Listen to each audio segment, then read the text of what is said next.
Well, school may be out for the summer, but now's a great time to get a hands-on lesson about the state we live in. Now, normally when we need lessons about Michigan history, we just ask Jim because he lived it. But starting next week, a month of special tours of the Museum of Cultural and Natural History will take place on CMU's campus. Kayleen Corey stopped by to give us an early tour.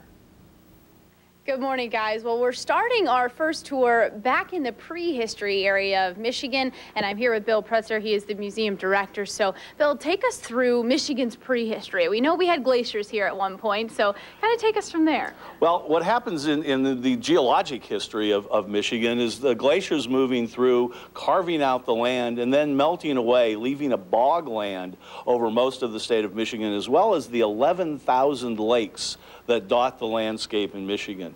So the tour for Michigan's prehistory, which will be on Tuesday, July 7th, will cover the era from those glaciers carving out the land to the mastodons, such as this one here, that roamed the land in those marshland eras, and then ultimately the first humans who occupied what is now the state of Michigan, the first Aborigines in this area. Wow, and now this is a pretty special, this display is pretty special simply because this mastodon was found not far from here. Exactly. This is a mastodon found in the early 1960s on a farm about 16 miles southwest of Mount Pleasant, just west of Alma, Michigan.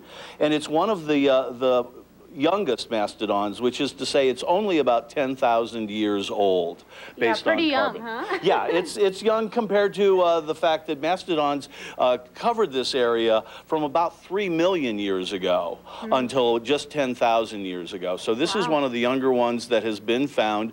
Mastodons are found all over the state of Michigan to the south of where we are. This is one of the northernmost ranges that a mastodon apparently didn't like the cold winters in upper Michigan, so they stayed in southern Michigan mostly. Smart animals they are.